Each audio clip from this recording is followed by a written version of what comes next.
Adelante, damas y caballeros.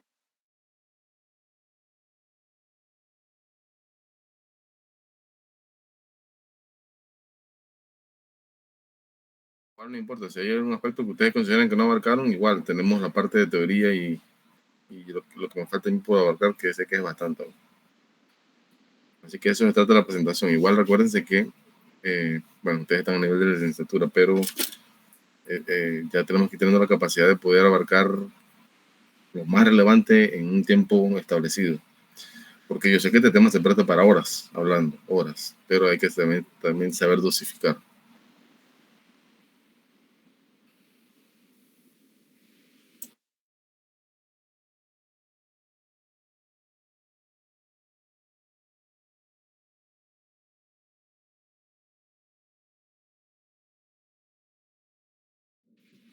Listo. Pablo, ¿qué pasó, Pablo? ¿No tuvo algún problemita? 18:10 ya.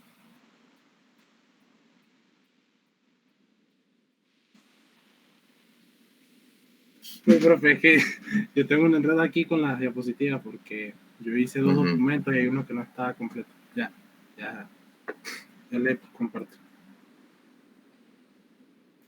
Ok. ¿Cuántas diapositivas tiene, Pablo? Son como 30 y algo aproximadamente. ¿Cuántas? Como unas 38. Ah, no, está bien, está bien. No es tanto, yo pensé que era más. Por lo menos la que yo lo voy a subir ahí tiene 60 y tanto. Entonces, las de teoría son como 20 y tanto. Así que son casi 100 diapositivas nerviosas. Así que con 38 pienso que está bien. Profe, es que teníamos más, pero con lo que usted dijo lo tuvimos que eliminar. No, pero no las tienen que eliminar. Pueden ir haciendo por encima. No es necesario que las eliminen. No se preocupen por eso. Ok, voy a encender mi cámara. ¿Me confirma si se ve? Adelante. Ok, voy a entrar en lo que... Ay, disculpa. Voy a entrar principalmente lo que conocemos como el sistema nervioso. Bueno, me presento primero antes que todo. Muy buenas tardes. Mi nombre es Pablo Núñez y estoy aquí con mis compañeros Dareli y Daniela Serrano, que en parte venimos a hablar acerca de lo que es el sistema nervioso. Ok, hay varios ausentes hoy. Antes de que sigan, sí. Todos estaban enterados, ¿verdad? Pero bueno, igual estoy pasando lista aquí los que no están. Ana, Alejandra, Ariani, Dailin, Emily, Genesis, Hania, Harold, Hilary, Jason, Carla, Levi, Maideli, Nicole, Paola, Remy, Rocieli y Sherlane. Oh, hay bastante. Profe, permiso. Algunas de esas estudiantes se quedaron en la universidad practicando voleibol porque tenemos partido el viernes. Okay. Entonces, bueno, para que esté anuente hay algunas, Emily, Caballero, Hilary, Genesis y no recuerdo las demás, profe. Listo, adelante.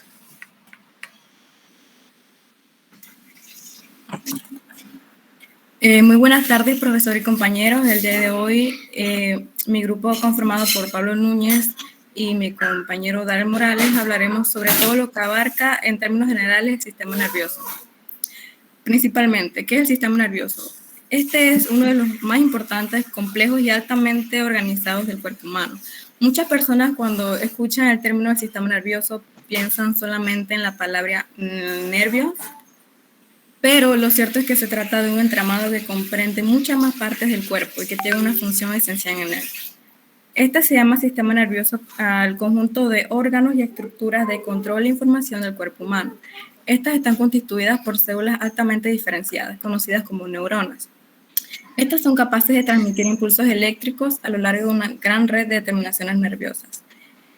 Cabe destacar que este aparato de transmisión de energía química y eléctrica recorre todo el cuerpo entero y permite la coordinación de los movimientos del cuerpo, básicamente músculos, huesos, entre otros, y también controla lo que abarca todo lo que es las acciones del cuerpo humano, también tanto las conscientes como las reflejas, a partir de lo cual se distinguen dos tipos, tanto como el sistema nervioso, que se divide en somático y el autónomo.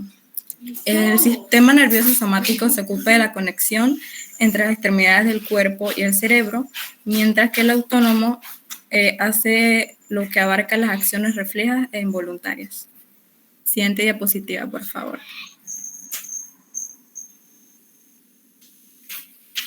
Siguiente. ¿Cuáles son las funciones del sistema nervioso?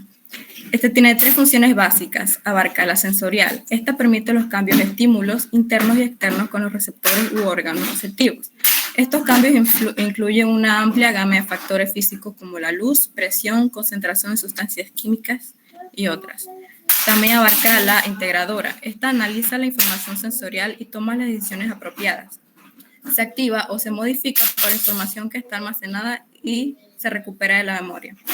Y por último, la motora. Esta provoca respuestas de músculos y también de las glándulas. El sistema nervioso puede estimular músculos y glándulas para que actúen o inhibirlos. Esta cabe destacar que son solamente las tres funciones más básicas, pero tiene muchas más, como recibir información de los órganos sensoriales a través de los nervios, también como transmitir información a través de la médula espinal y a la procesa en lo que sería el encéfalo.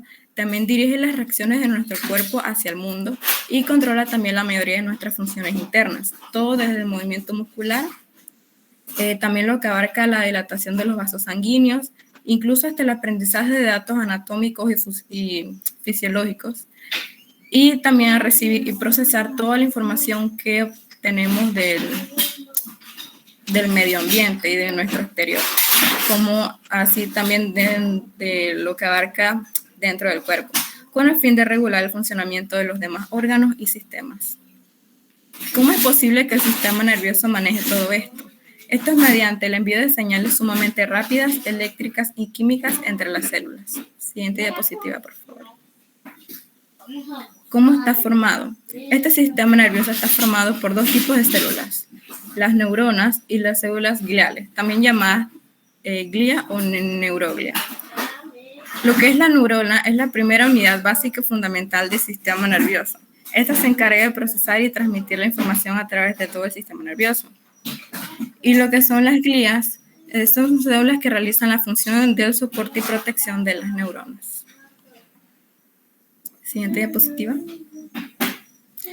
Primeramente hablaremos generalmente de las neuronas. Este tipo de célula que recibe y envía mensajes entre el cuerpo y el encéfalo.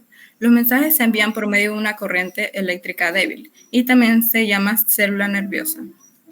Cabe destacar que el cerebro humano contiene alrededor de 1.000 millones de neuronas. Una neurona tiene un cuerpo celular que incluye el núcleo celular y extensiones especiales denominadas axones y dendritas. Los conjuntos de axones denominados nervios se encuentran en todo el cuerpo. Los axones y las dendritas permiten que las neuronas se comuniquen incluso a través de largas distancias. Pues que es muchísima información. Las neuronas también reciben lo que son los estímulos de todas las partes del cuerpo y a su vez mandan las respuestas para que los órganos actúen frente a estas y otras capacidades físicas, y también se encargan de que el cuerpo funcione adecuadamente. Los mensajes del sistema nervioso y otras capacidades físicas viajan por las neuronas como señales eléctricas. Cuando estas señales llegan al extremo de una neurona, estimulan la liberación de sustancias químicas denominadas neurotransmisores. Estos neurotransmisores viajan por la sinapsis, que la sinapsis podría decirse que son espacios entre las neuronas o entre las neuronas y otros tejidos o células del cuerpo. Estos neurotransmisores se pueden clasificar en dos tipos, los excitadores y los inhibidores. Los excitadores estimulan señales eléctricas en otras neuronas y fomentan respuestas de las células al cuerpo, mientras que los inhibidores se encargan, así como su nombre lo indica, de inhibir señales y respuestas celulares. A través de estas dos sustancias químicas, el sistema nervioso regula la actividad de los músculos, las glándulas y también de las vías nerviosas. Cuando una neurona envía un mensaje a otra neurona, se envía una señal eléctrica por la longitud de su axón. En el axón terminal, la señal eléctrica se convierte en una señal química. El axón luego libera lo que es la señal química con mensajeros químicos denominados neurotransmisores en la sinapsis. Este espacio entre el extremo del axón y la punta de una dendrita de una neurona. Cabe destacar que los neurotransmisores pasan la señal eléctrica desde la neurona y pasa por el mismo proceso de conversión a medida que se traslada a otras neuronas cercanas o colindantes. Siguiente diapositiva, por favor. Aquí nos centraremos en lo que sería aprender a diferenciar las partes de una neurona. Aunque existen neuronas, distintos tipos de neuronas con diferentes formas, nos basaremos en el modelo típico de una neurona, la más común que se encuentra en el cuerpo y también la que se encuentra en mayor cantidad. Primeramente, son 4 partes fundamentales. Podemos apreciar lo que es el cuerpo celular o el soma. Este contiene el núcleo y la mayor parte de las estructuras que mantienen los procesos vitales de la célula. Su forma varía según los diferentes tipos de neuronas. También podemos diferenciar lo que es la dendrita. Son prolongaciones del cuerpo celular de las neuronas que actúan como receptores de los mensajes transmitidos por otras neuronas. Para ver, ya. El axón. Este es un tubo largo y delgado, a menudo recubierto de una vaina de mielina encargado de llevar la información desde el cuerpo celular hasta los botones terminales.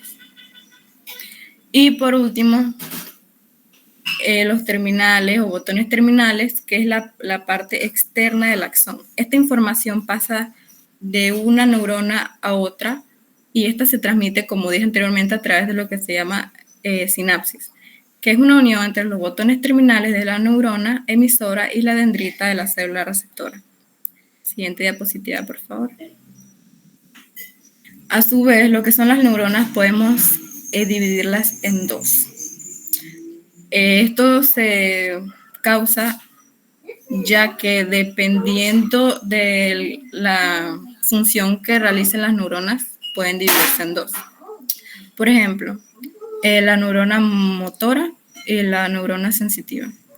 Las motoras se encargan de lo que es transmitir los mensajes del cerebro a los músculos para generar movimientos, y lo que son las neuronas sensitivas se encargan más a lo que es dirigido a la detección de la luz, al sabor, a los sentidos, básicamente.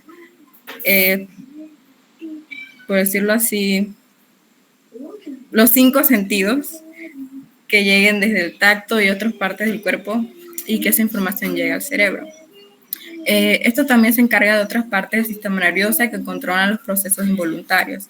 Estos son el latido del corazón, liberar hormonas como la adrenalina, la respiración, la respuesta de la pupila a la luz y regular el sistema en general. Siguiente diapositiva. Ahora hablaremos de las células neurogliales. El sistema nervioso también posee lo que es llamado células no neuronales, denominadas gliales. El cerebro está compuesto de muchas redes de neuronas y gliales en comunicación. Cabe destacar que las neuronas no pueden trabajar sin las neuroglias. Estas redes permiten que diferentes partes del cuerpo hablen entre sí, por decirlo así, y trabajen en conjunto para controlar las funciones corporales, las emociones, el pensamiento, las conductas y otras actividades. Las gliales realizan muchas funciones importantes en el cuerpo humano, básicamente en el sistema nervioso, en correcto funcionamiento. Por ejemplo, las gliales tienen varias funciones, como lo que es ayudar a soportar y mantener las neuronas en su lugar, proteger a las neuronas, crear un aislamiento denominado mielina, que ayuda a mover los impulsos nerviosos y también a reparar las neuronas y ayuda a restaurar la función neuronal. También cabe destacar que realizan funciones como recortar las neuronas muertas o regular los neurotransmisores. Siguiente diapositiva, por favor.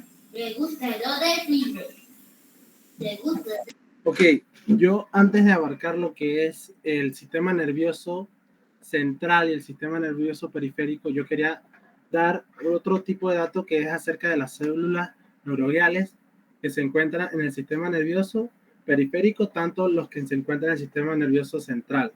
Ok, las que se encuentran en el sistema nervioso central, una definición corta serían las células de Schwann, que son las que están formadas por vainas de mielina y también alrededor de muchos axones periféricos. Y también están las células de satélite o los glocitos ganglionares, que sostienen cuerpos de células neuronales dentro de ganglios del sistema nervioso periférico.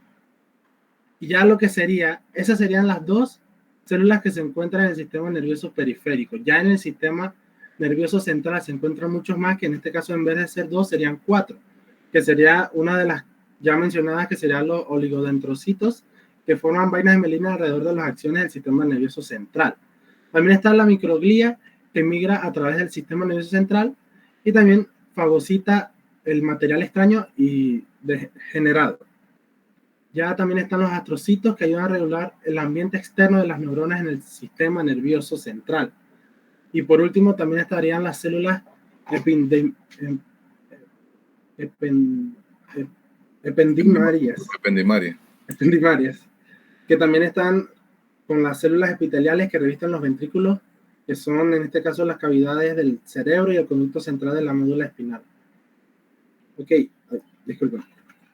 Ya viendo lo que es el sistema nervioso central, está dividido en dos partes, que sería el encéfalo, y que es todo en sí, por decirlo así, que por decirlo más detallado sería el cerebro y la médula espinal. Y en el sistema nervioso periférico ya son lo que son los nervios, las axones y los ganglios, que están fuera del sistema nervioso central. Entonces ya vemos lo que, entrando ya a detalle en el sistema nervioso central, estamos viendo lo que es la estructura del encéfalo. Hay una, casualmente a veces relacionamos el encéfalo con el cerebro. Uno puede decir, a veces uno le pueden escribir en un examen o algún tipo de lugar qué es el encéfalo, y a veces uno, si no ha entendido muy bien, es todo lo que está relacionado al sistema nervioso central. Entonces, ¿qué les quiero decir con esto? El encéfalo se divide en 5 partes, que está el telencéfalo, el diencéfalo, el mesencéfalo, el rombencéfalo y el rombencéfalo está dividido en 2 partes. Como pueden ver, aquí tengo la imagen que también los pone con sus nombres como tal de la parte del órgano, o también los nombres más detallados, que sería el procénfalo, que está dividido en 2 partes, que sería el telencéfalo, el diencéfalo, el mesénfalo, que está dividido en una sola, y el rombendencéfalo está dividido en 2, que sería, en este caso sería el metancéfalo y el miecéfalo. Y también por último estaría lo que es la médula espinal. Ya entrando a las áreas que todo el mundo conoce, lo que es del cerebro, lo conocemos también, relacionándolo también con las áreas del cráneo. Solamente que aquí no estaría el lóbulo efenoide, claro está. Estaría lo que es el lóbulo frontal, los parietales, el lóbulo occipital y los lóbulos temporales, que son en pares, obviamente. Y también está el cerebelo y el bulbo raquídeo. Porque ya viendo lo que es el ventrículo del encéfalo, el ventrículo del encéfalo es una parte que está interna, que solamente se ve desde adentro, ya sea en un corte transversal o un corte sagital, como se pueda dar. Entonces aquí las partes del ventrículo están los ventrículos laterales. Aquí tengo en la número 2 de imagen de referencia. Esta es una imagen tomada desde el Atlas, que nos enseña de otros colores, porque generalmente algunas imágenes siempre nos dan los mismos colores y no podemos distinguir las diferentes partes. Los ventrículos, que son los laterales, que son los que están como inclinados y solamente se ven en esos planos, desde el interior, o en un plano sagital. Ya también está lo que es, detrás de ellos hay algo que se llama el cuerpo calloso, que eso más adelante se lo daré más detallado qué es. Entonces ya también viendo lo que son los ventrículos,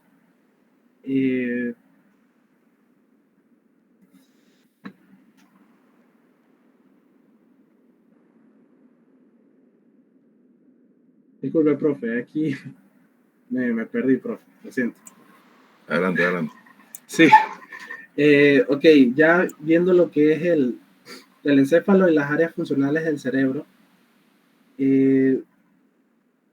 las áreas funcionales del cerebro, cada área tiene su distinta función, que en este caso aquí las vemos a continuación, que en el área motora, que se encuentra en lo que llamamos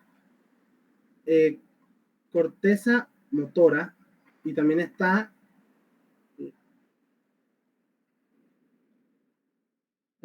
el área sensorial, que son relacionadas a las sensaciones de la piel, la presión y el dolor. Está en la parte del lóbulo parietal las sensaciones, el lenguaje, la percepción, la conciencia corporal, la atención. En el lóbulo occipital está la visión y la percepción. Hay una relación entre el lóbulo temporal y el lóbulo parietal, que es el área de Wernicke, que es la comprensión del lenguaje del sistema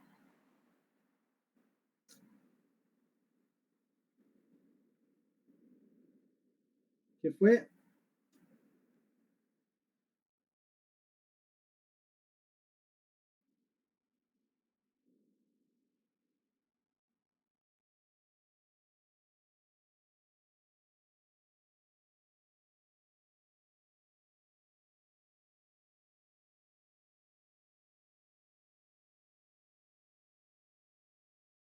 ¿Qué fue, Pablo? Adelante. profe. Tranquilo. Deme unos segundos, profe, por favor, disculpe.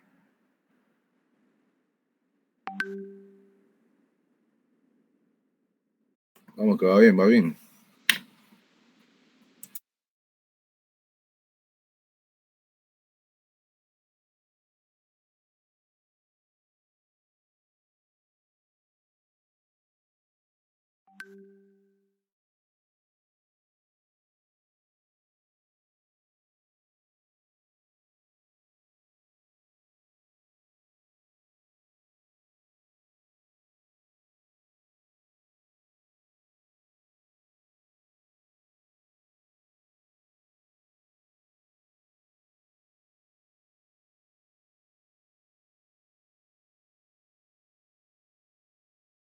Profe, aprovechando que como pusieron pausa la presentación, entré como 10 minutos tarde y me dijeron que paso lista.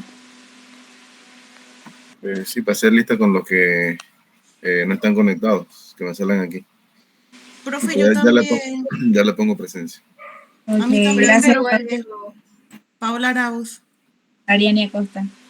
Alejandra Ortega. Jani Hurtado, profe.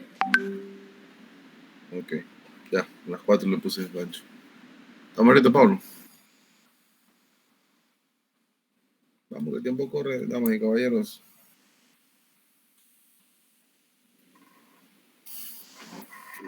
Recuerden que esto es complemento nada más, ¿no? No tienen que abarcar todos. Yo sé que esto es mucho. Adelante. Bueno, ya yéndome aquí vemos lo que es la vista lateral y la vista superior del cerebro o del encéfalo. Entonces aquí también podemos dividirlos y vemos aquí lo que están los surcos, que son las divisiones donde pasan los distintos...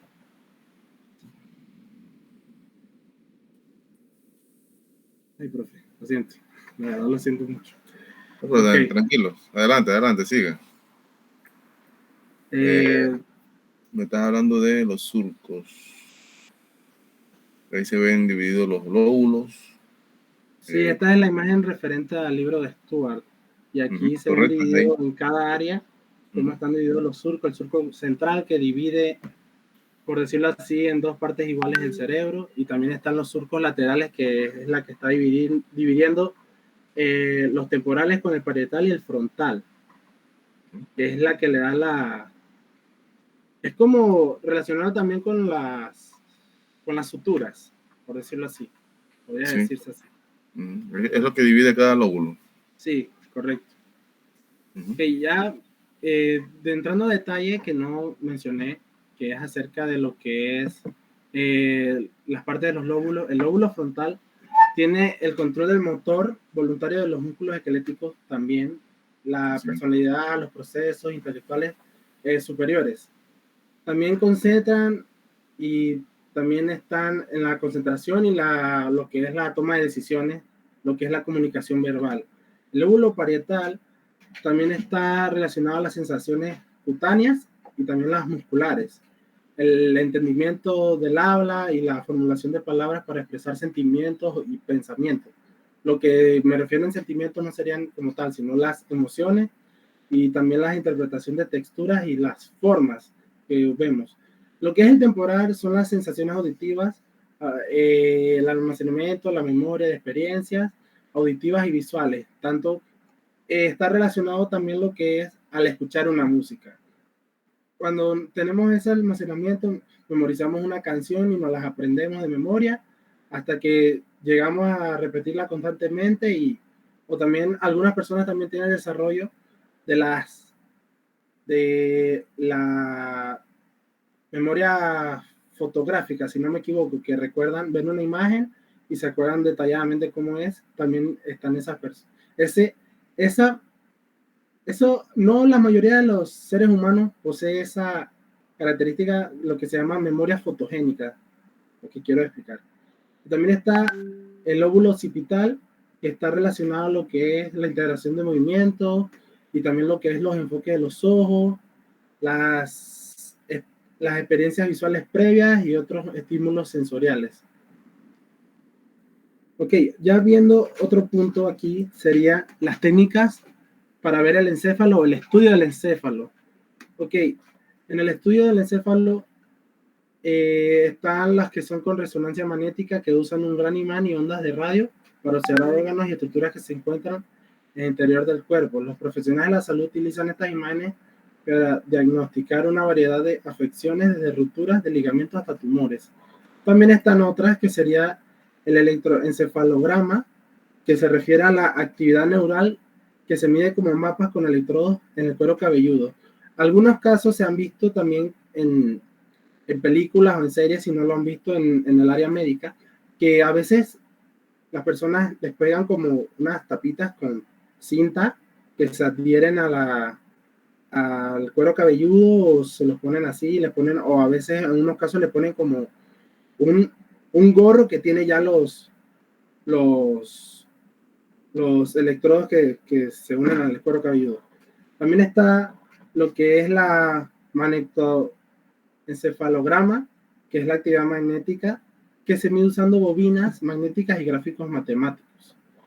También está la que conocemos, la que es otra que no es tan conocida últimamente, que es la tomografía por emisión de positrones, y que se refiere a la actividad neural aumentada que incrementa el flujo sanguíneo y el consumo de metabolitos en el área locales del cerebro.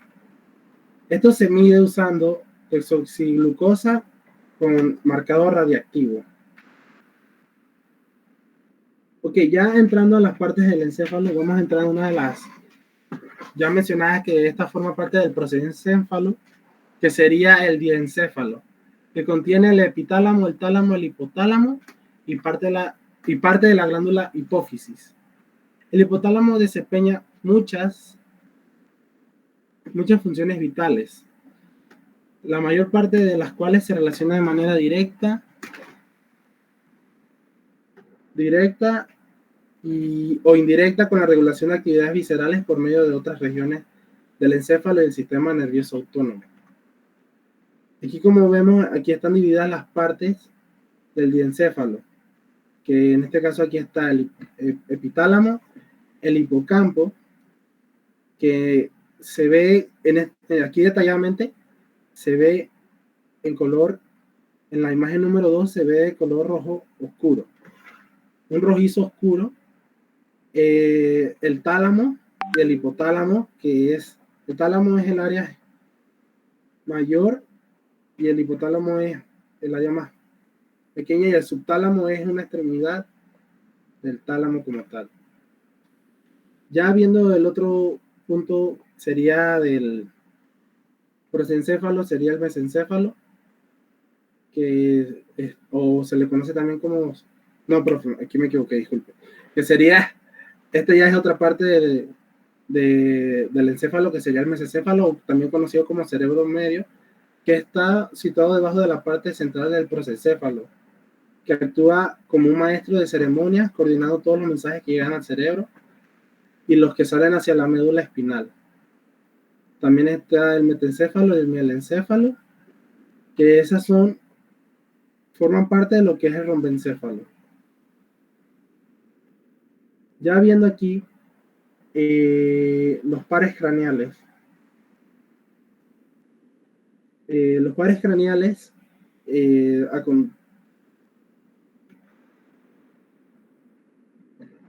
profe, yo voy a dejar mi parte aquí ya, lo siento.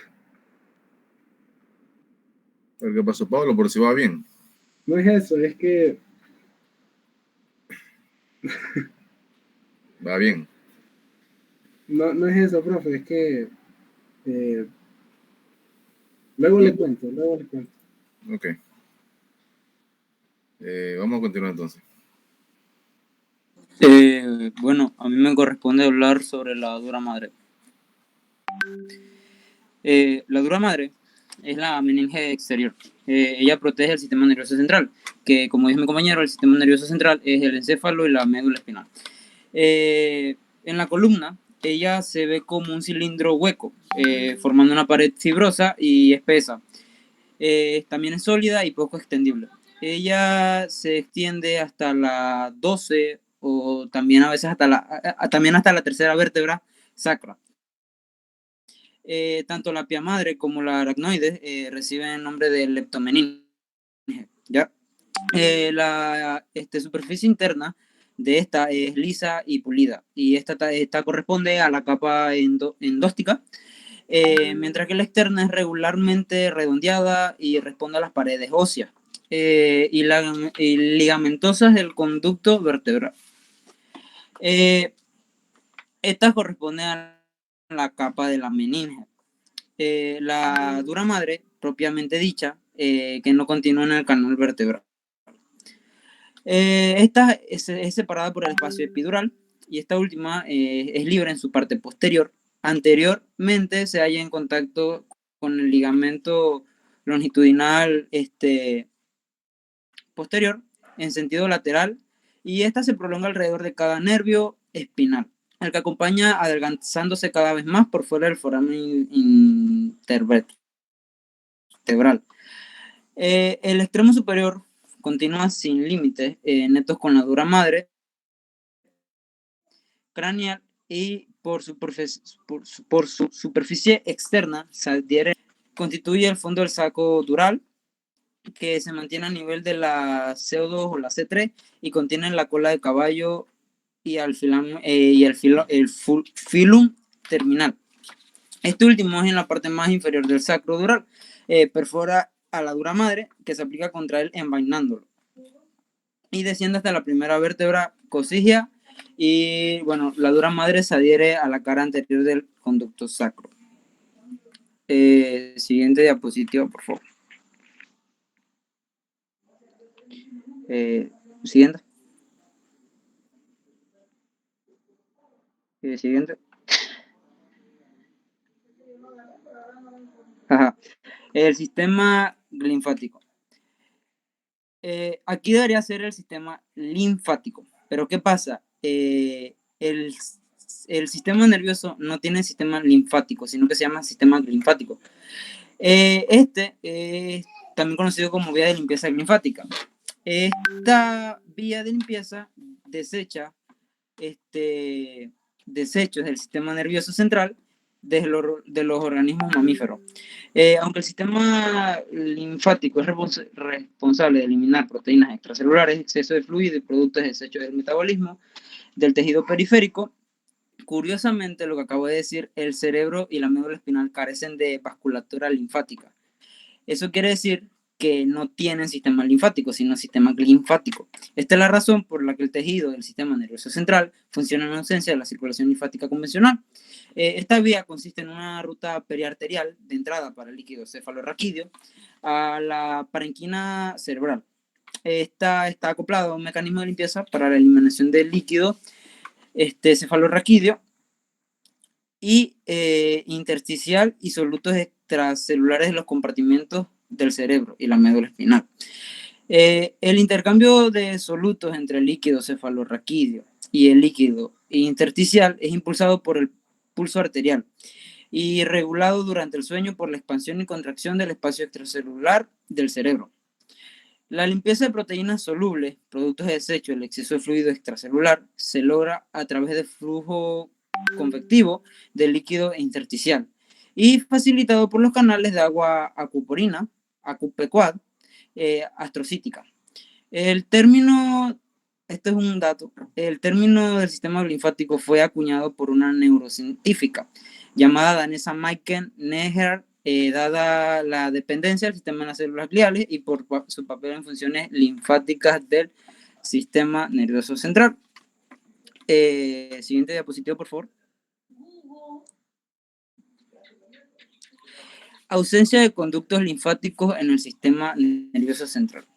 En los órganos periféricos, el sistema linfático desempeña un papel muy importante, tanto en las funciones del sistema inmune y se encuentra y funciona en paralelo con el sistema circulatorio para proporcionar una segunda vía de circulación que transporta el exceso de líquido intersticial. Proteínas y desechos del metabolismo del tejido sistémico de regreso a la sangre. La eliminación eficiente de estas proteínas solubles del líquido intersticial es crítica. ¿Para qué? Para la regulación tanto de la presión osmótica coloidal como de la regulación homeostática del volumen de fluido en el cuerpo. La importancia del fluido linfático es especialmente evidente cuando el sistema linfático se obstruye en enfermedades asociadas con el sistema linfático, tal como la elefantiasis, donde los parásitos que ocupan los conductos linfáticos impiden el flujo de la linfa. El impacto de dicha obstrucción es dramático para el ser humano, que da en un edema crónico. Resultante se debe a la suspensión de la limpieza linfática y la acumulación de solutos intersticiales. Siguiente diapositiva. El modelo actual de limpieza de todos los órganos. Voy a hablar de un experimento que se realizó para dar con esto. Esto fue un estudio que se publicó en 2012, donde un grupo de investigadores de la Universidad de Rochester, encabezado por Netherhat, ¿sí?, usó la técnica de la imagen de excitación de los dos fotones de marcadores fluorescentes, pequeños, para monitorear el flujo del líquido cefalorraquídeo aracnoide dentro y a través de la parenquima vertebral, cerebral. La microscopia de excitación de dos fotos permitió al grupo de Rochester visualizar el flujo del líquido cefalorraquídeo en tiempo real de ratones vivos, sin necesidad de perforar el compartimiento del líquido cefalorraquídeo. Esta técnica fue realizada a través de una ventana muy pequeña craneal.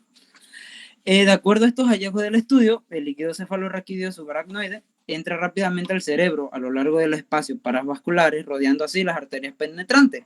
Después el intercambio con el entorno del líquido intersticial. De manera semejante, el flujo intersticial es removido de la parenquima cerebral por medio de los espacios paravasculares que rodean las grandes venas de drenaje.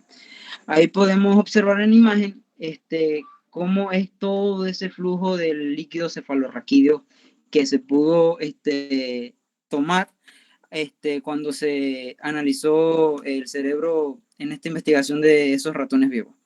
El siguiente diapositivo, por favor. El sistema nervioso periférico. Ya mi compañero habló del sistema nervioso central, ahora a mí me toca hablar sobre el sistema nervioso periférico. El sistema nervioso periférico está compuesto por nervios y grupos diseminados de somas neuronales, lo que mencionó también mi compañera, que se encuentran fuera del sistema nervioso central. Se ha explicado que es uno de los tipos de ganglios, en el ganglio de la raíz dorsal de la médula espinal, y otros se abordan en el apartado del sistema nervioso autónomo. En este punto solo se tratarán los nervios, que ya mi compañera explicó lo que son los nervios. Siguiente diapositiva, por favor. Ahora voy a hablar de los nervios espinales y los plexos nerviosos. Los nervios espinales y plexos nerviosos dan un par de 31 de nervios espinales de los seres humanos. Estos están formados por la unión de las raíces ventrales y dorsales de la médula espinal. Los pares craneales que nacen del encéfalo tienen cada uno su propio nombre, pero los nervios espinales diferentes. ¿Por qué? Porque estos reciben el nombre de la región medular de la que surgen. Esto muestra los nombres que los nervios acuerdan en este esquema, ¿ya? Se da un esquema y depende de dónde esté el nervio, así mismo es su nombre. Cada nervio espinal se divide en un ramo dorsal y en un ramo ventral, muy pocos después de su nacimiento. Esto realmente hace que los nervios espinales solo midan medio centímetro. Los ramos, al igual que los nervios espinales, contienen fibras motoras y sensitivas. Por este motivo, la lesión de un nervio espinal o de cualquier de sus ramos provoca una pérdida de sensibilidad y una parálisis flácida en el área corporal en cuestión. Los ramos dorsales más pequeños inervan en la piel y en los músculos de la espalda. Y estos ramos ventrales de los nervios espinales de la T1 hasta la T12 forman los nervios intercostales, que se distribuyen por los músculos situados entre las costillas y la piel, y los músculos de la parte anterior y lateral del tronco. Los ramos ventrales de todos los demás nervios espinales forman complejas redes de nervios llamados plexos, que proveen las necesidades motoras y sensitivas de las cuatro extremidades. Eso hace que nosotros podamos alzar las manos, que si agarramos una taza caliente, sentir ese calor, que si vamos por hielo, sentir lo frío que está el hielo y todo eso. Todo eso gracias a esto. Siguiente diapositiva, por favor. Siguiente diapositiva. Bueno, ya, vienen las patologías. Ese es de mi compañero. Regresen a la diapositiva anterior, por favor. Bueno, yo hablaré más a fondo de lo que se trata de la médula espinal. La médula espinal es una larga y frágil estructura tubular que comienza al final del tronco del encéfalo y continúa hasta casi llegar al final de la columna vertebral. Esta está constituida por haces de axones nerviosos que transportan los mensajes entrantes y salientes entre el encéfalo y el resto del organismo. Esta también contiene circuitos neuronales dentro de sí misma que controlan los movimientos coordinados, tales como caminar, nadar o incluso hasta también orinar. También es el centro de los reflejos, como el reflejo rotuliano. Cabe destacar que también tiene otras funciones en las que podemos mencionar que transmite señales hacia y desde el encéfalo y también gobierna los reflejos, como acabo de mencionar. La médula espinal es la columna del tejido nervioso que se extiende hacia abajo desde la base del cráneo hasta el centro de la espalda. Esta está cubierta por 3 capas delgadas de tejido de protección que se llaman membranas. La médula espinal y las membranas están rodeadas por las vértebras. Las vértebras, cabe destacar, por si no lo saben, para recordar que las vértebras son los huesos de la espalda. La médula espinal y el cerebro forman lo que se llama como el sistema nervioso central. Los nervios de la médula espinal transportan mensajes entre el cerebro y el resto del cuerpo. La médula espinal, a grandes rasgos, es un cilindro elongado de cuerpos de las células neuronales, fascículos de axones y otras células, protegido por tejido conectivo y huesos. Esto se conecta con el céfalo a nivel del bulbo raquídeo y asimismo desciende por la columna vertebral. El túnel hueco formado por las vértebras de la columna, y esta es parte del sistema nervioso central y actúa como una especie de autopista. Cabe destacar que la médula espinal, al igual que el encéfalo, está recubierta por 3 capas de tejido, las meninges. Tanto la médula espinal como las meninges están contenidas en el interior del conducto raquídeo o canal medular, que discurre por el centro de la columna vertebral. Siguiente diapositiva, por favor. Ahora empezaremos con las patologías del sistema nervioso. Yo hablaré lo que generalmente, porque es una enfermedad con lo que he investigado muy horrible y demasiado extensa, y también muy estudiada, pero a su vez no se ha sabido las razones de ella del todo. Sinceramente aún sigue siendo una enfermedad muy difícil de estudiar y de saber todas sus razones. El Alzheimer es un trastorno cerebral que destruye lentamente la memoria y la capacidad de pensar con el tiempo. Y también se lleva la habilidad de llevar a cabo las tareas más sencillas. En la mayoría de las personas con esta enfermedad, los síntomas aparecen por primera vez en edades avanzadas, aunque los cálculos varían. Los expertos sugieren que más de 6 millones de personas en los Estados Unidos, la mayoría de 65 años o más, pueden tener demencia causada por la enfermedad de Alzheimer. E incluso en Estados Unidos cabe destacar que es una de las enfermedades neurodegenerativas más mortales. La patología de Alzheimer es la pérdida del funcionamiento cognitivo. Esto abarca todo lo que son las acciones del pensar, recordar o incluso razonar, y de las habilidades de comportamiento hasta tal punto que interfieren en las actividades y la vida diaria. La gravedad varía y va desde la etapa más leve, cuando apenas esta comienza a afectar el funcionamiento de la persona, y va avanzando poco a poco hasta una etapa mucho más avanzada y más grave, que es incluso hasta cuando la persona debe depender completamente de otra, para incluso hasta las actividades más básicas de la vida diaria. Las causas de la demencia pueden variar dependiendo de los tipos de cambios cerebrales que pueden estar ocurriendo. El nombre de la enfermedad de Alzheimer lleva el nombre del doctor Alois Alzheimer, ya que en 1906 el doctor Alzheimer notó cambios en el tejido cerebral de una mujer que había muerto en una enfermedad mental extraña. Sus síntomas incluían desde la pérdida de memoria, problemas de lenguaje y comportamiento impredecible. Esto lo estudió luego de que después de la muerte de la señora, este señor examinó su cerebro y encontró muchas agrupaciones anormales, ahora llamadas placas amiloides, y conjuntos de fibras enredadas, ahora llamadas ovillos neurofibrilares u ovillos de Tau. ¿Cómo afecta la enfermedad del Alzheimer al cerebro?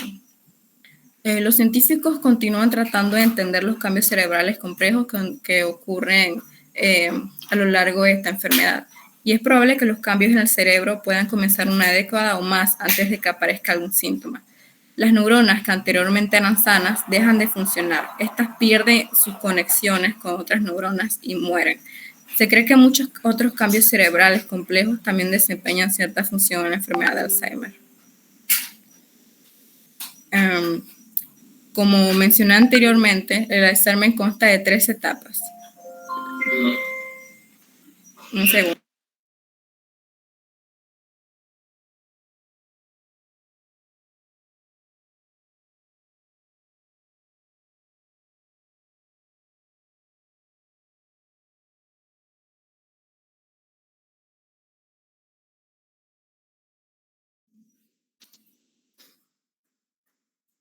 Disculpe que me realizaron una llamada.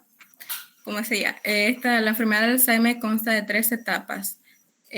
La primera etapa, que es la leve, que esta se define como a que a medida que la enfermedad del Alzheimer avanza, las personas tienen una mayor pérdida de memoria y otras dificultades cognitivas. Prácticamente no se puede notar, no se acuerdan de algunas cosas, a veces qué hicieron, de qué hablaron, algunos recuerdos leves que a primera vista o a primera instancia notarías que se trata de esa enfermedad. Luego, con el paso del tiempo, va avanzando a lo que es la etapa moderada. En esta etapa, el daño ocurre en las áreas del cerebro que controla el lenguaje, el razonamiento, el pensamiento consciente y el procesamiento sensorial, como la capacidad de detectar correctamente sonidos y olores. Y finalmente la peor etapa, que es la más grave, que en esta última instancia las placas y los ovillos se extienden por todo el cerebro y el tejido cerebral se reduce considerablemente. ¿Cuáles son los síntomas y los signos más determinantes de la enfermedad del Alzheimer? Como acabo de mencionar, lo que es los problemas de la pérdida de memoria suelen ser el síntoma más abrupto o más notable. Algunas personas con problemas de memoria tienen una afección llamada deterioro cognitivo leve. Este tipo de deterioro, las personas tienen más problemas de memoria de lo normal para su edad, pero sus síntomas no interfieren en su vida cotidiana. Las dificultades de movimiento también es uno de los síntomas y los problemas con el sentido del olfato también se han relacionado con esta afección. ¿Qué causa finalmente la enfermedad del Alzheimer? En los últimos años los científicos han logrado enormes avances en la comprensión de lo que se trata la enfermedad del Alzheimer y este impulso sigue aumentando considerablemente, pero no obstante, en lo que se trata algunas personas jóvenes que sufren a temprana edad la enfermedad del Alzheimer aún no tienen un motivo específico. Lo único que han logrado más o menos intuir, porque no se supone que una persona a tan temprana edad sufra de esto, es que puede ser debido a alguna mutación genética. Siguiente diapositiva, por favor.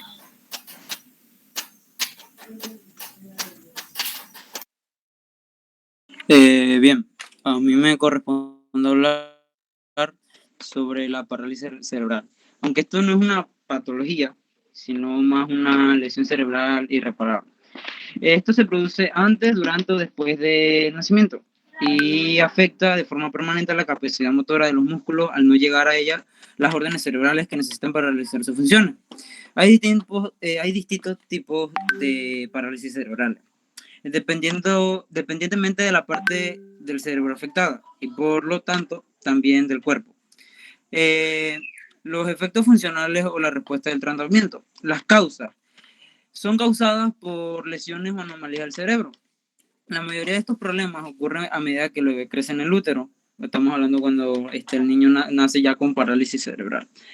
Sin embargo, también se pueden presentar en cualquier momento durante los 2 primeros años de vida, mientras el cerebro del bebé aún se está desarrollando.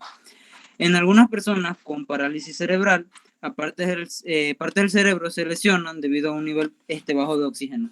A esto se le llama hipoxia en dichas zonas. No se sabe por qué ocurre esto, pero los bebés prematuros tienen un riesgo ligeramente más alto de padecer parálisis cerebral, que se puede ocurrir también en la infancia temprana como resultado de ciertas afecciones. Estas afecciones serían sangrado en el cerebro e infecciones cerebrales como encefalitis, meningitis o infecciones por herpes simple. La encefalitis es la inflamación del encéfalo y la meningitis es la inflamación de las meninges. También serían por traumatismo craneal, infecciones de la madre durante el embarazo, la rubiola causa esto, la ictericia no tratada y las lesiones al cerebro durante el proceso de parto. Según la parte que se ve afectada, ella se divide. ¿Cómo se divide o cómo se clasifica? Hemiplegia, monoplegia, triplegia, diplegia, paraplegia, cuadriplegia y hemiparesia. La hemiplegia es cuando afecta solo a uno de los 2 lados del cuerpo, mientras que el otro permanece normal. La monoplegia es cuando solo afecta a una de las extremidades. La triplegia es con la afectación de 3 extremidades. La diplegia es cuando afecta solo a los 2 brazos. La paraplegia se afecta solo a las 2 piernas. La cuadriplegia si está afectada a las 4 extremidades. La hemiparesia, que es cuando afecta a la cara y un brazo. Los síntomas de estas dificultades, de estas enfermedades, de esta parálisis cerebral, son la falta de coordinación muscular al realizar movimientos voluntarios. Esto se conoce como ataxia. Los músculos tensos y rígidos y reflejos exagerados, esto se conoce también como espasticidad. Arrastrar una pierna al caminar o hacerlo apoyando solo la punta del pie, dificultad para tragar o hablar, movimientos involuntarios, ausencia de control de esfínteres. Los esfínteres es lo que controla, por ejemplo, cuando vamos a orinar, tenemos un esfínter que hace que el orine no salga. Igual tenemos esfínteres en el estómago, eso es un esfínter. También tenemos problemas de la realización de movimientos que requieren precisión, como la de escribir y todo eso. Cuando los niños padecen de parálisis cerebral, ellos llegan adultos y sobreviven con sus cuidadores, pero surgen otros problemas médicos y funcionales propios de esta enfermedad, que termina en depresión, artritis, osteoartritis, dolor, entre otros.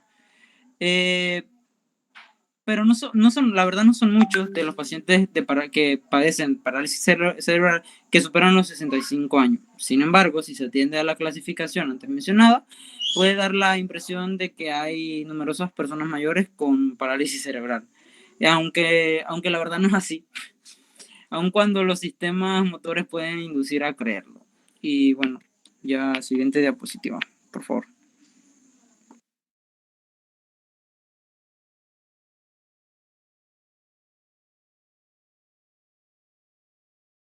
Aquí podemos observar lo que hablé de la monoplegia, que afecta solo a una extremidad, la diplegia, que afecta a dos, la hemiplegia, que afecta a dos del mismo lado, o sea, el pie izquierdo, pie derecho, la tetraplegia, que afecta a 4 extremidades, y la cuadraplegia, que afecta del cuello hacia abajo. Siguiente diapositiva, por favor.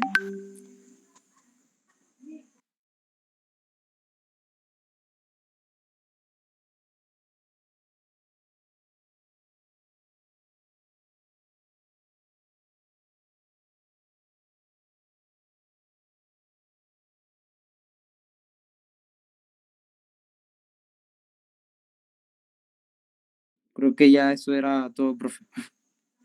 Muchas gracias.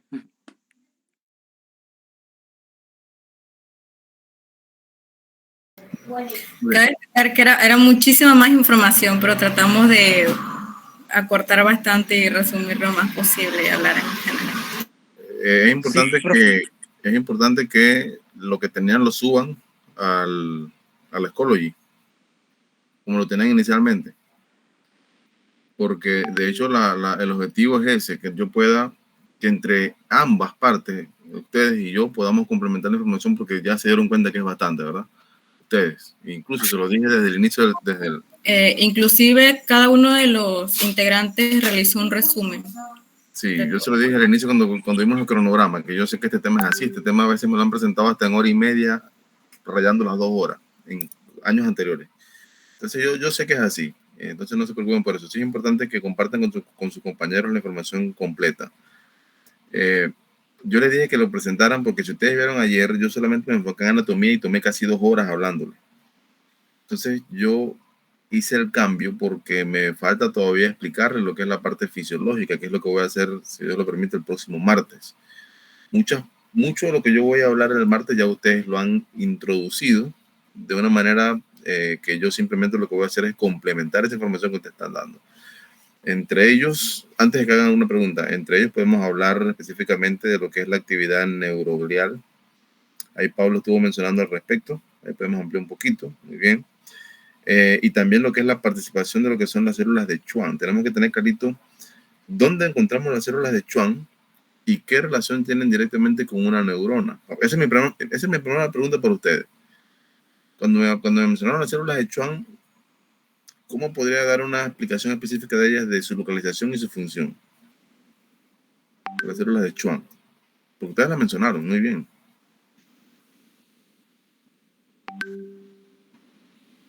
A ver. Esa es la que produce la mielina.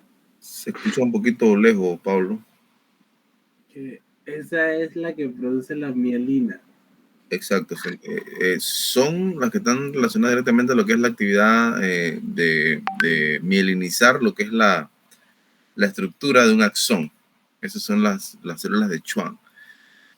Yo les mencioné ayer, si no me equivoco, y si ando relacionando lo que di en clase ayer, una parte estructural llamada neurilema, no sé si lo recuerdan.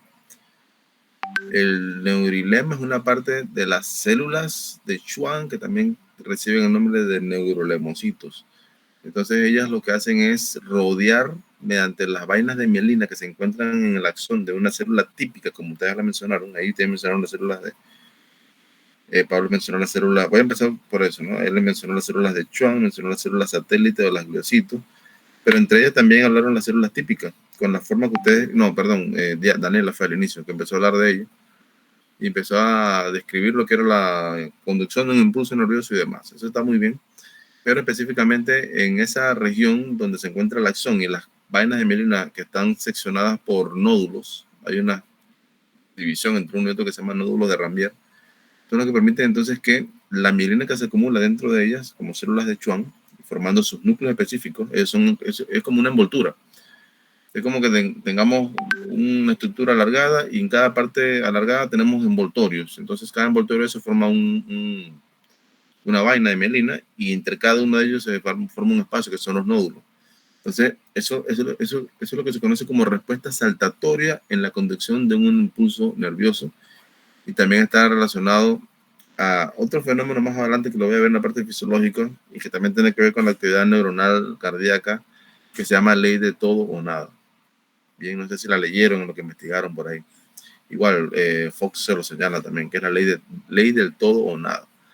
Bien, entonces, bueno, para seguir con eso que ustedes mencionaron, la actividad de las células no neuronales que ustedes la mencionaron es lo que de pronto tocaría hablar específicamente, bueno, qué hace un oligodendrocito. Ahí Pablo mencionó bastante eso. Eso es lo que busco, ¿no? Ya él dio una idea de eso, entonces yo ahora, por ejemplo, yo quiero decir la funcionalidad que tiene una microglia con respecto a la funcionalidad que tiene un ependimocito o una célula ependimaria, que son las que mencionó Pablo, muy bien. Entonces ya, ¿qué me correspondería a mí? Ya los dieron a conocer, entonces a mí me correspondería entonces hablar específicamente de cada una de ellas, en qué momento funcionan, cómo se relaciona una con otra, cómo dan lo que mencionó Daniel al inicio, o Pablo, que era soporte. Ustedes lo mencionaron también, las células neurales son soportes a lo que es la actividad de las neuronas con respecto a lo que es conducción de un impulso nervioso, pero basándose en lo que es su actividad sensitiva y su actividad motora. Ustedes lo mencionaron todo. Yo simplemente estoy reiterando lo que ustedes dijeron. Y muy bien, de eso se trata, ¿no? Entonces, eso es lo que yo me correspondería a mí ampliar. Por allí también hablaron importante, así como ya vimos lo que es la presencia de los pares craneales, a nivel del cráneo, obviamente, porque son descriptivos de acuerdo a su posición y su origen, sus núcleos basales que se encuentran específicamente a nivel de la mayor parte de la base del cerebro y del tallo cerebral. Eso lo vimos ayer. También hay nervios espinales. ¿Cuántos eran, Darren? 31 pares, profe, 31 pares. Ajá, esa es mi pregunta segunda. ¿Por qué son 31 pares, Darren? O el grupo, cualquiera de los tres, en lo que analizaron ahí. ¿Por qué son 31 pares? Si son 12 pares craneales, ¿por qué son 31 pares espinales? No sé si lo investigaron.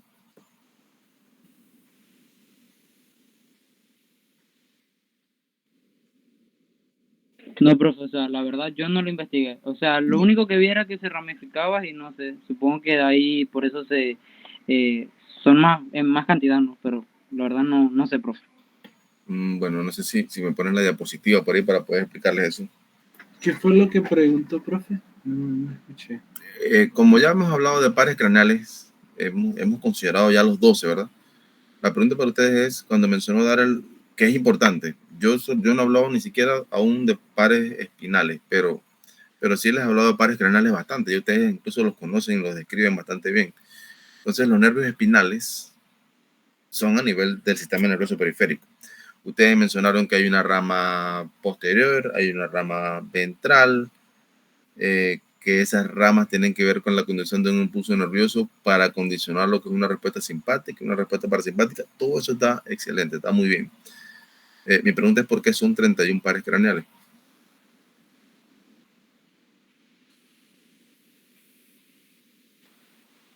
No es una pregunta para decir, no, la estoy buscando, no, es porque debemos saberlo nada más. No es que le estoy bajando punto por eso.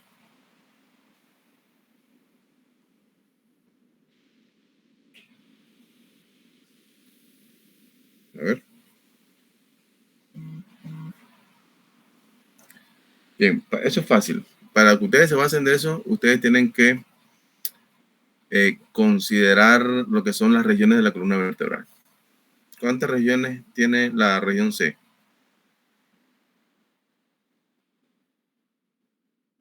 8. Uy, perdón. La región C a nivel nervioso tiene 8, Paola, así como lo vimos el lunes, ¿verdad?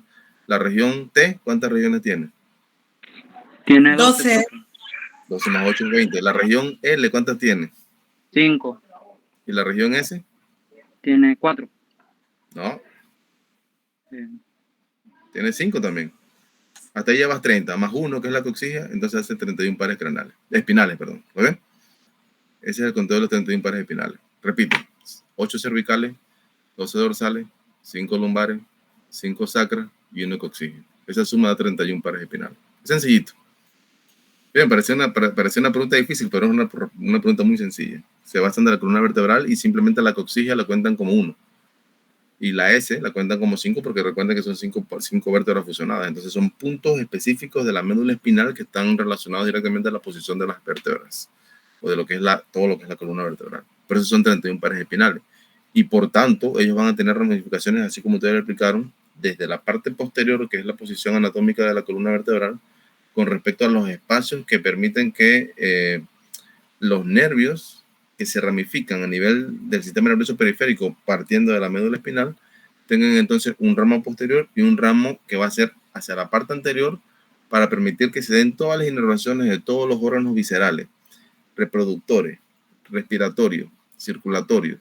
Toda esa parte tiene que estar inervada desde la parte posterior hacia la parte anterior, que es lo que ustedes mencionaron como ramos. Creo que, ¿quién lo mencionó? Darrell habló de un ramo dorsal y un ramo ventral, ¿lo recuerdan? Sí, profe. Tienen fibras motoras y sensitivas. A eso se está haciendo referencia. Entonces, ahí es donde más adelante les hablaré de esa conducción de impulso nervioso a nivel de relación con el sistema nervioso central y el sistema nervioso periférico. Eso es lo que vamos a hacer ya cuando yo les presente, pero yo voy a basarme. Yo tengo anotado lo que ustedes hablaron. Yo me baso, bueno, cuando Daniela dijo esto, Darrell y Pablo dijeron esto, entonces yo parto de allí para recordar. Siempre lo hago de esa manera. Y ahí vamos entonces complementando la información cuando me corresponda a mí, ¿no? Pero sí, de eso se trata. Así que ese es el objetivo, Daniela y caballeros. Es para que ustedes vean que ya ustedes dan una introducción a esto y ya simplemente recordamos lo que ustedes dicen y avanzamos. Es lo que anoté. Déjenme ver cómo anoté por aquí. Daniela dio una explicación bastante buena del Alzheimer. Sin embargo, yo le voy a anexar un pequeño detallito de eso, porque si ustedes recuerdan ayer yo les mencioné que a nivel de sistema nervioso yo voy a enfocarme en tres enfermedades cuando les empiezo a hablar de neurotransmisores, que es un NT, un neurotransmisor que son muchos. Ahí les mencionaré algunos, ustedes van a investigar algunos como el ácido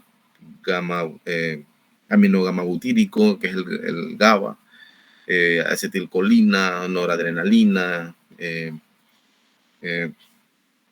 es que son tantos. Ahí les mencionaré todos. Ahí yo tengo una diapositiva que ustedes tienen que tener, son como 12 de los que seleccioné para que ustedes busquen la funcionalidad de cada uno de ellos y poder entonces relacionarlos cuando vayan a hacer parcial. Igual yo les voy hablando de cada uno de ellos cuando me corresponde la parte fisiológica. Entonces lo que quería mencionar de eso que mencionó como patología en Alzheimer, Daniela, es que si bien es cierto, ella mencionaba que es una enfermedad que hoy en día todavía está en estudio, porque hay diferentes condiciones que se dan en las personas, entre ellas lo que es la pérdida de neuronas, el deterioro cognitivo leve, dificultad de movimiento, en fin, todo lo que mencionó muy bien Daniel. Sin embargo, hay digamos que un indicio de que la ciencia médica y la tecnología, la biotecnología puede entonces determinar cuáles son las posibles causas, porque no es que sea específicamente ese, pero siempre se ha relacionado todo eso que mencionó Daniela a lo que es la pérdida de neuronas colinérgicas.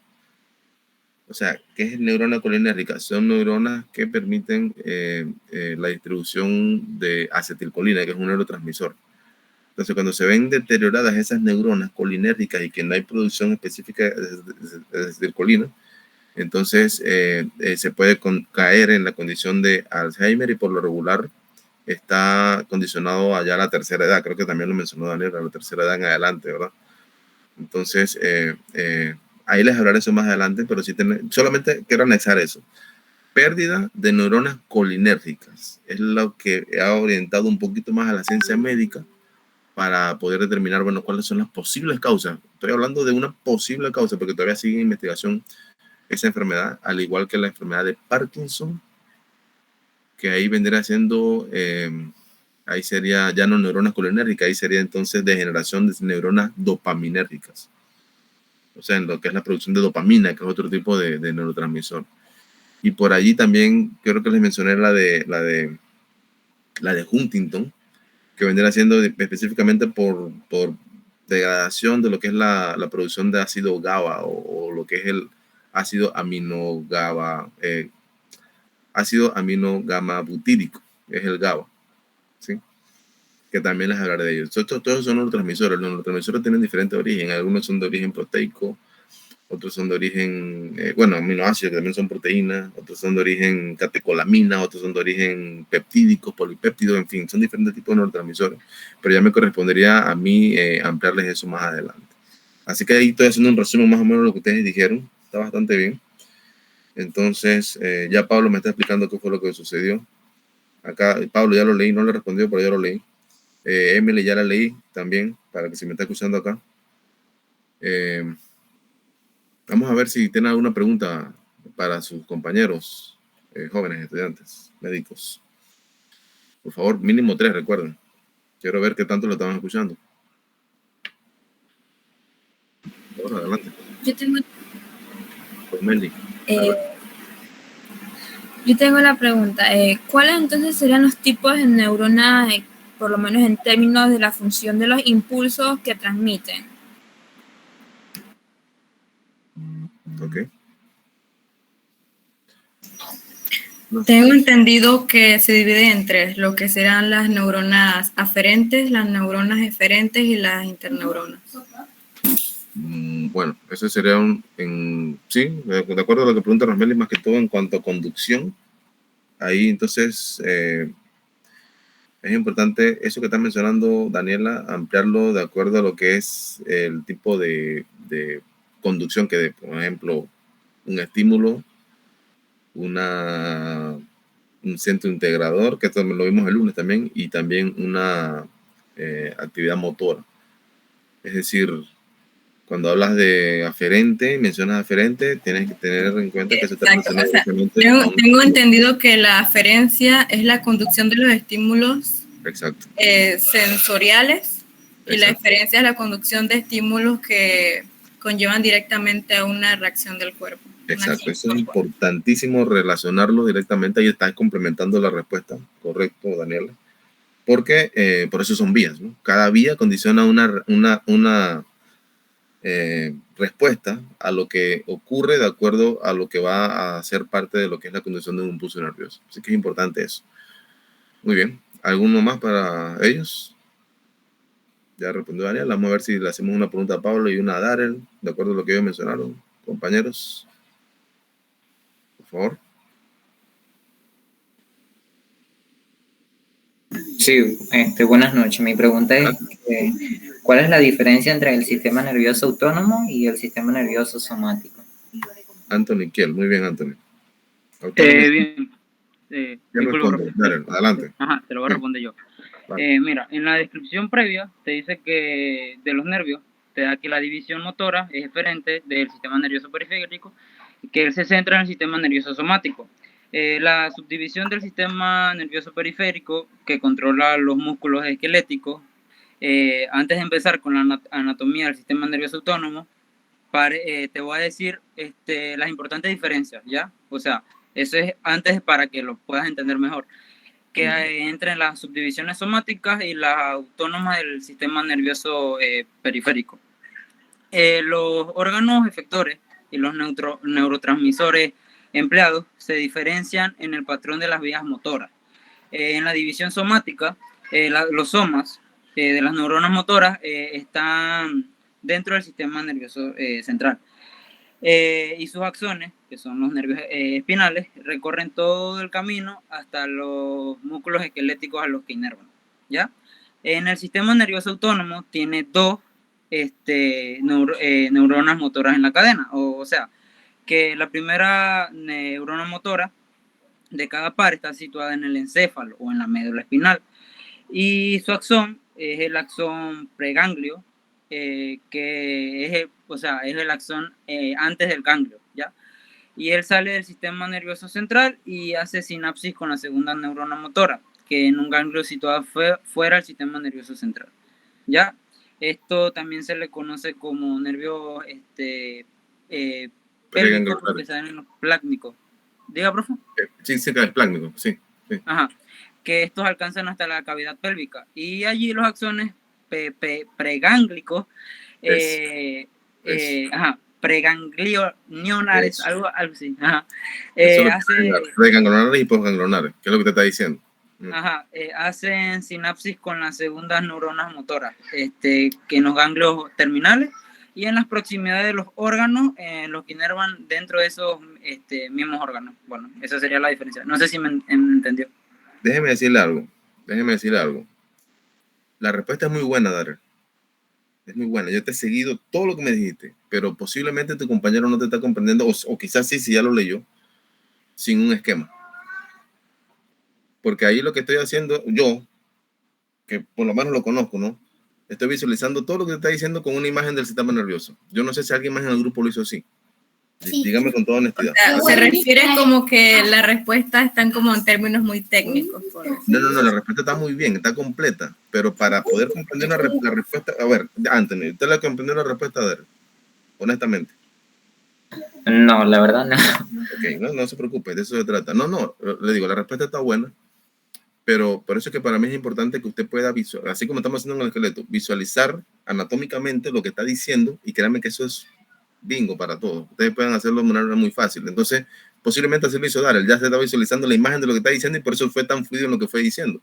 Y yo lo voy a decir, ¿fue así o no, Darrell? Sí, profe, ¿Cierto? Es que investigué bastante, pues, y todo muy terminológico y así todo. Yo sé, entonces, ¿qué pasa? Como lo leíste todo y te fue tu tema, fuiste visualizando lo que estás diciendo y está correcto, está muy bien. Entonces, eso es lo que le corresponde a cada uno de ustedes jóvenes, porque yo sí se lo voy a explicar con una imagen. Que parte, aquí estoy seguro, cuando lo explique, le voy a decir, bueno, cuando Darrell dijo esto y esto, se refería a esto y esto, ¿sí? Pero para eso yo uso las imágenes porque estoy seguro que utilizaste el Fox para eso. Entonces, para ampliar solamente la respuesta de Darrell, lo que él quiso decir, voy a resumirlo de una manera muy rápida. Lo que él quiso decir es que la condición autónoma del sistema nervioso está condicionado a dos vías. A una vía que está relacionada directamente a la médula espinal por medio de unas neuronas que se llaman preganglionares, que están al lado de la médula espinal, y una posición de ganglio, que es un término intermedio que hay, una posición intermedia, que conduce el impulso nervioso hasta el órgano inervado. Por ejemplo, viene de la médula espinal y vamos a suponer que inerva el estómago, los pulmones, el intestino. Entonces es una neurona que es postganglionar. ¿Sí? Si sigo, voy a seguirlo así porque estoy imaginando lo que estoy diciendo. Entonces, tengan en cuenta eso, que son dos vías que se dan a nivel autónomo y que nosotros no tenemos ningún tipo de control sobre eso. Simplemente sabemos que el estómago, por decir un ejemplo, va a procesar alimento cuando nos alimentamos y así mismo cuando ya se está digiriendo el alimento y absorbiendo en el intestino delgado, nuevamente tenemos que alimentarnos y nuevamente empieza el proceso nuevamente y el sistema nervioso central, autónomo, se encarga de que eso se dé de manera eficiente constantemente, al igual que respirar, al igual que circulación, al igual que la excreción. Todo eso entonces va a estar condicionado por la vía autónoma que es simpática y parasimpática. A grosso modo, resumido, pero muy bien, de eso se trata.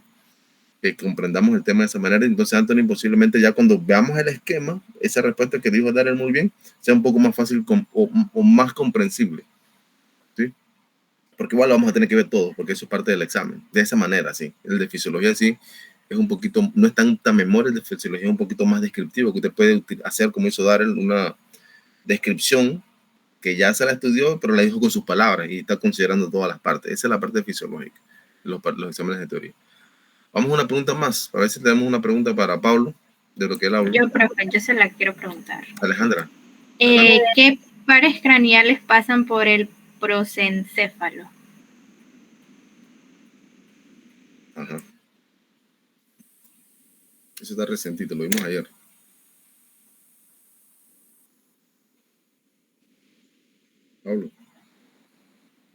por el grupo. No, estoy aquí, profe, estoy aquí. A ver. Ok, los pares craneales que pasan por el prosencéfalo, eso yo lo iba a mencionar, pero pasó lo que. Ok. Está el que es el olfatorio, el par craneal olfatorio y el par craneal que sería el óptico, que está Exacto. relacionado en relación a la nariz y también al movimiento de la vista y demás. No. No. Olfato y visión.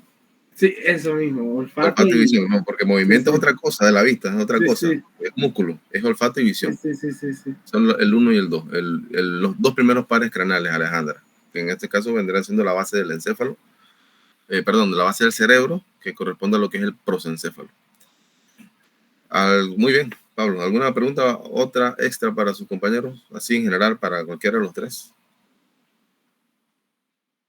Es un tema bastante amplio, los tres saben que es así, hay mucho por decir todavía, e incluso a mí me falta todavía hablarles de lo que es, y ahí sí me meto un poquito en un software que tengo por ahí, que es el de todo lo que es la generación de potenciales de acción y todo lo que tiene que ver con la despolarización de la membrana a nivel celular. Eso es pura fisiología, jóvenes. Estamos hablando del FOX. Entonces, hay momentos específicos donde hablamos de cisternas. ¿Qué es una cisterna? Una cisterna es lo que nosotros conocemos comúnmente como canales de sodio, de calcio y de potasio. No sé si lo vieron en la biología celular y molecular.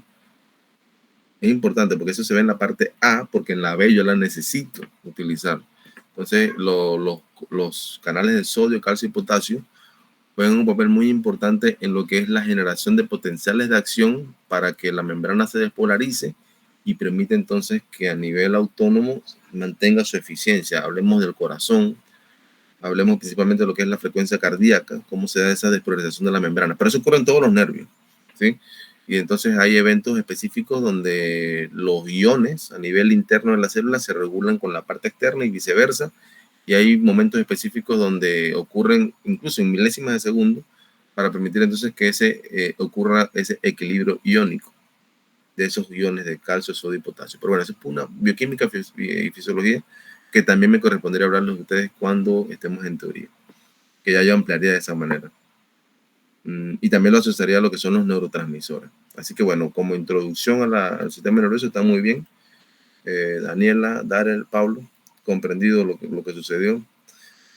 Ya saben cuál es el procedimiento. Ustedes me suben en Word, por favor, el documento para poder llenar las casillas en Classroom y en Schoology. Esta presentación completa, si la tienen, me dijeron, para revisarla completa, la compartan a sus compañeros en PDF. Esto es de ustedes. También anexamos los resúmenes, nosotros la diapositiva. Perfecto, entonces ahí sí la leo completo, que fue lo que ustedes les faltó, pero igual la abarcaron casi una hora. Entonces, allá lo revisamos en Schoology y recuerden que es responsabilidad de todos revisar Schoology para descargar el documento para todos, es compartido, al igual que los álbumes de imágenes que hay ahí que yo les he subido. Entonces, eso sería por hoy. La otra semana yo continúo, lo que sí, de 3:30, posiblemente hasta las 6 de la tarde. Ojalá sea hasta de tiempo, si no un poquito más, con la disposición de ustedes, para abarcar lo que es sistema nervioso, que nos falta un poco todavía. Pero ya tenemos bastante adelantado con lo que han presentado ustedes y simplemente entonces es cuestión de darle seguimiento a lo que falta en la siguiente sesión del martes. Entonces yo espero al grupo B mañana en laboratorio y el día lunes espero al grupo A para hacer el parcial de laboratorio. Bien, recuerden que la parte de tejidos solamente viene identificar, no tiene identificar y bueno, tienen que saber la localización, la función, la característica de algunos, ¿no? Pero va a venir solamente a identificar. Y la mayor parte es del óseo, recuerden el capítulo 5 del Marie y el álbum de fotos descriptivas en cuanto a las partes que tienen en Schoology para el día lunes. Si tienen una pregunta en este momento, por favor, si no, entonces yo dejaría la clase hasta aquí y nos vemos entonces en la próxima. Una pregunta. ¿Sí? Para mañana solo sería el martillo de reflejo, ¿verdad? O sea, los que podían llevarlo.